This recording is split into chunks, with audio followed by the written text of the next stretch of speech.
Hi friends, இதை நான் சொல்லியே ஆகணும்.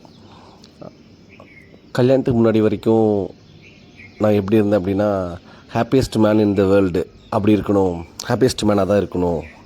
ஆனந்தன் பேர் வச்சுருக்க நம்ம ரொம்ப சந்தோஷமாக இருக்கணும். இந்த உலகத்துலேயே நம்ம ரொம்ப சந்தோஷமான ஆள் யாருன்னு கேட்டால் அது நம்ம தான் அப்படிங்கிற அளவுக்கு இருக்கணும் அப்படின்ற ஒரு எண்ணத்தோடு நான் வாழ்ந்துட்டு இருந்தேன். 2011 எனக்கு கல்யாணம் ஆச்சு.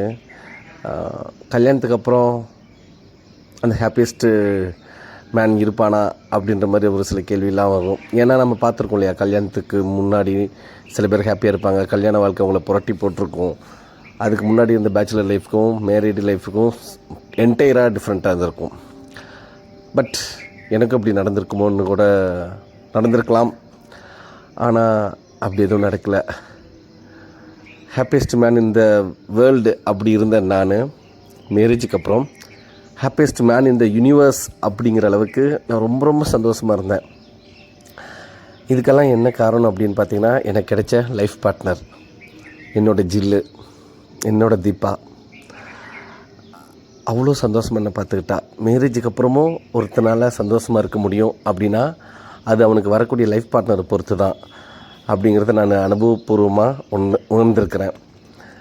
ஸோ என்னை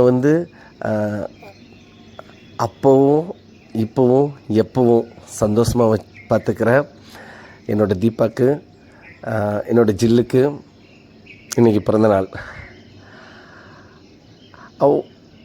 அவளை பற்றி ஒரு சில விஷயம் சொல்லியாகணும். அவளுக்கு கோவப்பட தெரியாது. கிட்டத்தட்ட 14-15 வருஷம் ஆச்சு நாங்கள் மேரேஜ் ஆகி. அவள் கோவப்பட்டது, அவளை கோவக்காரியாக பார்த்ததுன்னு பார்த்தா ஒரு சில மணி நேரங்கள் தான் இருக்கும். ரொம்ப பாசக்காரி, பாசத்துக்கு அளவே இல்லாதவ. இறக்க குணம் ரொம்ப இருக்குது. யாரு கூடயும் ஈஸியாக பழகிடுவா, ரொம்ப அட்டாச்மெண்ட் ஆகிடுவா. எங்கள் வீட்டு சொந்தம் அவங்க வீட்டு சொந்தம்னு பிரித்து பார்க்க தெரியாது அவளுக்கு. எல்லோரும் நம்ம மக்கள், எல்லோரும் நம்ம உறவுகள் அப்படின்ற ஒரு ஆழமான பாசம் உள்ளவ. ரொம்ப அன்பானவ, ரொம்ப அன்பானவ. இது எல்லாத்த விட இன்னொன்று சொல்லணுன்னா, அவகிட்ட ரொம்ப பிடிச்சதே சகிப்புத்தன்மை தான். இந்த சகிப்புத்தன்மைங்கிற வார்த்தை அவளுக்கு அவ்வளோ பொருந்தும். அவ்வளோ விஷயத்தையும் அப்படி சகிச்சுக்குவா.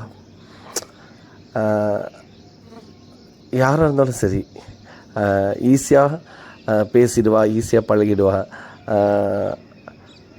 ரொம்ப என்ன சொல்கிறது, என்னோடய ஒய்ஃப் அப்படிங்கிறதுக்காக நான் இதெல்லாம் சொல்லலை.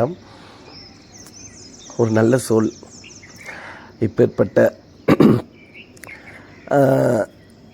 ஒரு மனைவியை, ஒரு தோழியை, ஒரு நல்ல பார்ட்னரை எனக்கு கொடுத்த அவங்க அப்பா அம்மாவுக்கும்,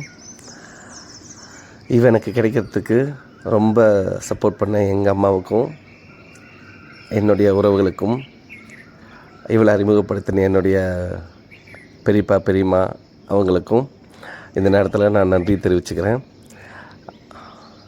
ஹைஜில் many more happy returns of the day. சந்தோஷமாக இரு, ரொம்ப சந்தோஷமாக இரு. Happy birthday my dear. Love you டி. பை.